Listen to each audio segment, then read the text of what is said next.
Have you ever wondered why your heart keeps leading you back to the same kind of pain? Different faces, different names, different promises, yet the ending feels hauntingly familiar. Anna, 32, knows this feeling too well. After 3 relationships that began like a fairy tale but collapsed into heartbreak, she found herself staring into the mirror one night and whispering, "Why does this keep happening to me?" Carl Jung once wrote, "Until you make the unconscious conscious, it will direct your life and you will call it fate." What if it's not bad luck or fate that keeps you falling for the wrong person, but something hidden inside you? A silent script written long ago, pulling the strings of your choices in love. We rarely realize that love is not just about chemistry or attraction. It is also a reflection of our deepest wounds. We fall for what feels familiar, even when it hurts. We chase the intensity of passion, mistaking it for connection. We ignore the red flags, hoping this time will be different, and yet the cycle repeats. This journey is not about blaming yourself, nor is it about fearing love. It's about awakening to a new way of seeing relationships, not as a desperate search for completion, but as a sacred space where 2 whole beings walk together. In the pages ahead, we will explore why we fall into the same patterns, how illusions trick us, and how we can finally break free. This is not just about avoiding heartbreak. It's about reclaiming your power, your peace, and your right to love without losing yourself. Because the truth is simple, yet radical. You don't need another person to make you whole. You need to see yourself clearly, and from there, love can finally become what it was meant to be, a place of freedom, not a prison of repetition. Why do we fall for the wrong person? The psychology behind wrong love. There is a strange paradox in love. When asked what kind of partner we want, most of us can describe it clearly: kind, supportive, trustworthy, emotionally available. Yet, in reality, many people find themselves magnetically drawn to someone who is the opposite: cold, distant, unreliable, or controlling. Why is that? The answer often lies deep in the unconscious. Long before we begin dating, we are already carrying within us emotional imprints from childhood. A child who felt unseen may grow up unconsciously chasing partners who withhold affection, hoping to finally win the love they once missed. A child who had to tiptoe around a parent's anger may later be attracted to emotionally volatile people, because chaos feels strangely familiar. What feels like chemistry is often nothing more than recognition of an old wound. We do not choose at random. We repeat what we know. In Jungian psychology, this is called projection of the shadow. We are irresistibly pulled toward what mirrors our inner conflicts. If you grew up with rejection, you may find yourself drawn to rejection again, not because you enjoy the pain, but because a hidden part of you longs to rewrite the story. Your unconscious whispers, maybe this time it will end differently. But it rarely does. Consider Sarah, a woman who spent years chasing unavailable men. Her father left when she was 10, and since then, a part of her kept searching for him in every partner she met. Each time she was abandoned, she told herself, "I must try harder." But in truth, she was not failing. She was replaying. Her unconscious was in control, leading her back to the same painful. This is why the same type appears in our love stories. We think we are meeting someone new, but in reality, we are meeting a familiar pattern dressed in a new face. Until we bring awareness to it, we will keep repeating the cycle. Attachment theory confirms this psychological loop. Those with anxious or avoidant attachment styles often recreate the emotional atmosphere of their upbringing. The child who never felt secure grows into the adult who mistakes intensity for intimacy. The drama feels alive, while calmness feels suspicious. And so the wrong person becomes irresistible, because they fit into the script we already know. But here is the hidden danger. The more unconscious the pattern, the more powerful it becomes. When you believe you are just unlucky in love, you give up the very power to change it. Awareness is the key. When you begin to ask, why am I attracted to this type of person? The cycle starts to crack. You realize that attraction is not destiny. It is repetition. And repetition can be broken. So the question is not simply, why do I always fall for the wrong person? The deeper question is, what part of me believes this is love? Only when you dare to face that question do you open the door to a different kind of relationship. One that is chosen consciously, not unconsciously repeated. The cycles of love you keep repeating. You think it's a new beginning, a new face, a new smile, a fresh chapter. But sooner or later, the story begins to feel strangely familiar. The arguments sound the same. The pain tastes the same. And deep down, you already know how this will end. Why does it happen? Because the unconscious has its own memory. It remembers the wounds you tried to bury, and it pushes you to replay them again and again until you finally learn. Let's look at the common signs that you are trapped in this invisible loop. 1. You always choose the same type of person. Different names, different backgrounds, but the same emotional pattern. One is emotionally distant. Another is controlling. Intense chemistry, followed by exhaustion. At first, it feels like electricity running through your veins. You mistake the adrenaline rush for love. But love is not supposed to burn you out. The problem is, your nervous system is addicted to chaos. You confuse emotional turbulence with passion. But passion without stability quickly becomes poison. The psychology behind the loop. Attachment theory explains this well. If you grew up with emotional neglect, you unconsciously chase after people who withhold affection. If you grew up walking on eggshells around anger, you might feel strangely at home with partners who explode. Your body is not seeking love, it is seeking the environment it knows. Pain, unfortunately, feels familiar. And so the cycle repeats. The awakening moment. Recognizing these patterns is painful. It means admitting that much of what you thought was fate is actually repetition. It means taking responsibility instead of blaming bad luck. But here is the truth. The moment you can name the cycle, you are already one step outside of it. Awareness is the crack where the light begins to enter.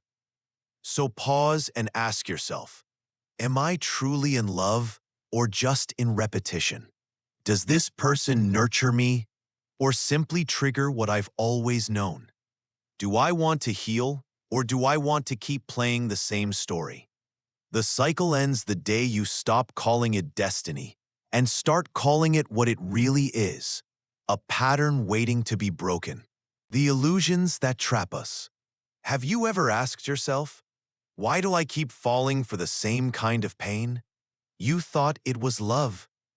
You thought it was destiny. But in truth, much of what we call love in those moments is only an illusion, an unconscious replay of old wounds, wearing the mask of passion. Carl Jung once said, "Until you make the unconscious conscious, it will direct your life, and you will call it fate." This single sentence holds the key to why so many people remain trapped in relationships that drain them. We confuse chemistry with destiny, and the myth that true love must hurt. So many people secretly believe, If it doesn't hurt, it's not real. Where does this come from? Childhood, perhaps, where love was inconsistent, where attention came only after pain. And so, as adults, we normalize the ache. We expect the roller coaster. We mistake anxiety for butterflies. But tell me, is love really supposed to feel like walking on broken glass every day? Or is that simply the only version of love your nervous system has ever known? The savior complex, falling for broken wings, another illusion. If I can fix them, they will love me back. You see someone wounded, someone lost, and you believe your love can heal them. And maybe, for a moment, you feel powerful, needed, chosen, irreplaceable. But here is the truth you avoid. When you play savior, you chain yourself to someone else's chaos. You carry their wounds as if they were yours. And often, they don't heal. They only bleed on you. So ask yourself, do you really want a love that feels like a rescue mission? Or do you want a love that feels like home? 3. The illusion of chemistry versus compatibility. Chemistry is magnetic. It's instant, fiery, intoxicating.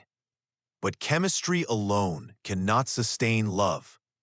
Compatibility is the quiet foundation, shared values, emotional safety, aligned visions of life. Think of it this way.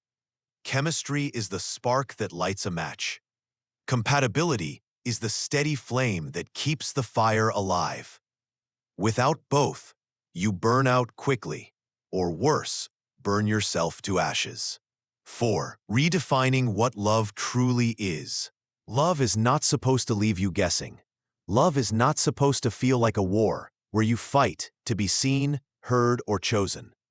Real love does not demand you to abandon yourself in order to keep it. Real love is calm, not chaotic. It is steady, not unstable. It gives you freedom, not fear. So the question is not, why do I always fall for the wrong person?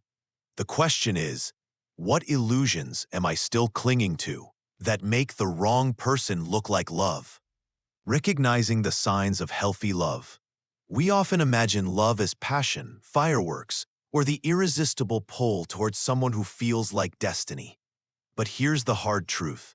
What we call destiny is often nothing more than a pattern we never questioned. We keep meeting the same person in different bodies because deep down, the unconscious is still running the show. Carl Jung once wrote, "Until you make the unconscious conscious, it will direct your life, and you will call it fate." It will direct your life, and you will call it fate. This is where everything shifts. Healthy love does not demand that you sacrifice yourself in order to be loved. It does not make you feel smaller, weaker, or constantly unsure of your worth. It does not rely on you bending over backwards to prove that you are worthy of staying. Instead, healthy love breathes like fresh air. It is spacious, grounding, and steady. Think about it this way. Unhealthy love is a roller coaster. The highs are intoxicating, but the drops are brutal. Healthy love, on the other hand, is more like a calm river. It may not look as flashy, but it sustains life. It carries you. It gives you peace. Ask yourself, do I feel safe enough to show my flaws without fear of abandonment? Do I feel seen, not only in my strengths, but in my vulnerabilities? Do I feel energized after spending time with them, or drained? If your answer to these questions leans towards safety, respect, and calmness, then you are closer to the essence of real love. Another sign, boundaries. In toxic dynamics, boundaries feel like threats. The moment you say, "I can't take this," the other person either punishes you or pulls away love. But in healthy love, boundaries are not walls. Imagine two candles placed side by side. When one is extinguished, the other can relight it. but both flames already carry their own light. That is healthy love, not dependence, but shared brightness. So if you've spent your life chasing sparks that burn out quickly, consider this. Maybe it's not love you're seeking, but the familiar echo of your old wounds. And maybe, just maybe, you deserve something different. Because when love is healthy, it doesn't demand your destruction for the sake of connection. It doesn't leave you questioning your sanity. It doesn't whisper, if you were better, maybe I would stay. Healthy love simply says, I see you. I hear you. I choose you. Not because you complete me, but because with you, I am more whole. How to stop falling for the wrong person. You've probably noticed that no matter how many times you promise yourself, next time, I'll choose differently, you end up meeting a very similar kind of person again. Maybe they're charming, emotionally distant, or unpredictable. Different faces, different names, yet the same story keeps replaying. Why? Carl Jung once said, until you make the unconscious conscious, it will direct your life, and you will call it fate.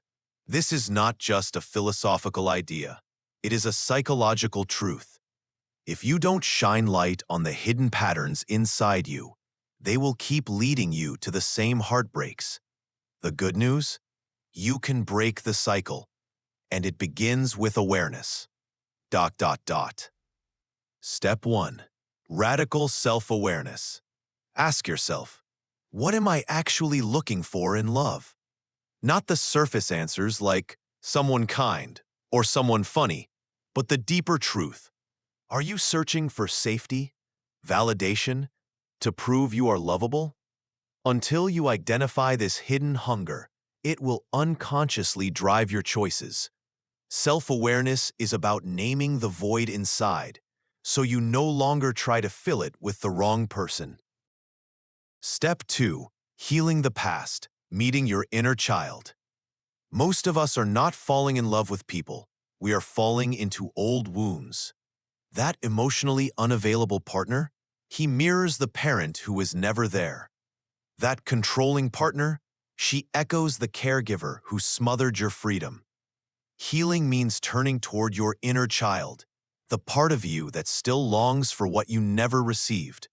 Practical exercise: write a letter to your younger self. Tell them what they needed to hear back then. When you begin to reparent yourself, you stop expecting others to fix your past. Step 3. Define your boundaries and standards. If you don't decide your standards, your loneliness will decide for you.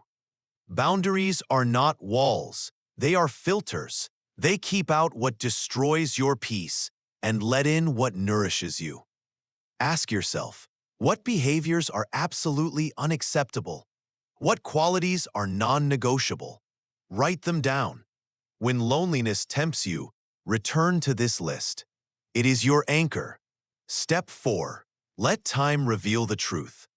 Love is not proven in the rush of chemistry, but in the patience of consistency.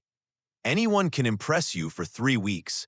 Very few can show integrity over 3 years. Slow down.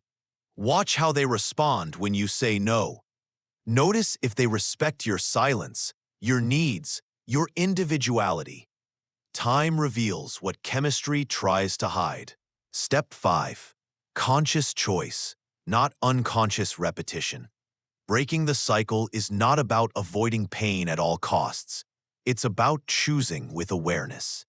You may still feel attraction to the wrong type, but awareness gives you the power to pause, to ask, am I choosing this person because they truly align with me, or because they trigger an old wound? That pause is where freedom lives. Breaking free is not instant. It is a practice, a discipline of love directed first toward yourself. But every time you notice a red flag earlier than before, every time you choose solitude over settling, you are rewriting the script. You are no longer the puppet of your unconscious. You are the author of your future. And in that authorship, you'll discover love is no longer about fate, it is about freedom.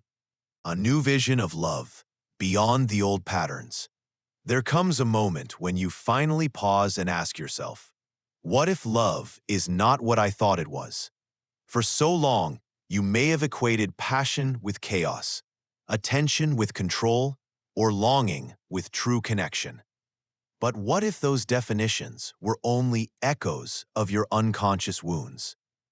As Carl Jung once said, until you make the unconscious conscious, it will direct your life, and you will call it fate. This is not about fate. It is about awareness. And awareness gives birth to freedom. Love as wholeness, not a cure. The old vision of love told us, find someone who completes you. But that belief carries a hidden poison. It assumes you are incomplete. If you enter love seeking to be filled, you unconsciously attract. The new vision is radically different. Love is not a cure.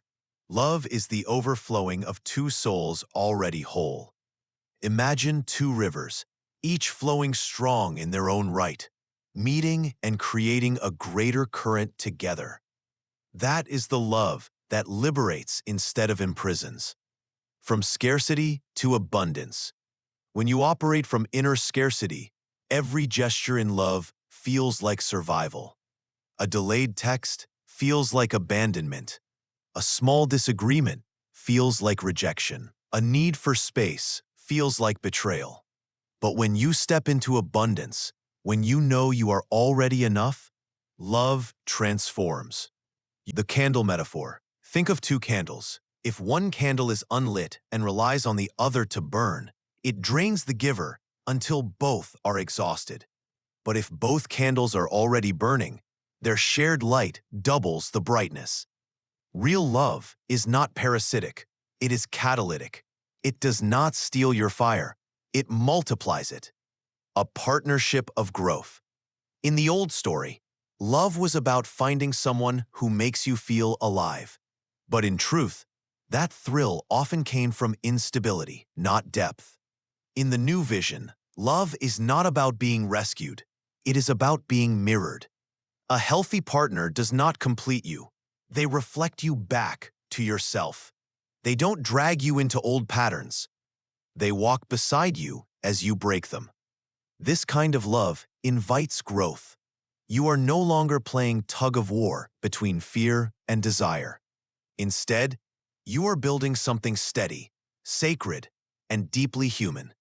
A bond where both are free and yet deeply committed. The quiet power of healthy love. Some people fear this kind of love because it feels too calm. They mistake peace for boredom. But the truth is, chaos is not proof of passion. It is proof of unhealed wounds. Real love might feel like silence at first, but it is the kind of silence that soothes rather than suffocates.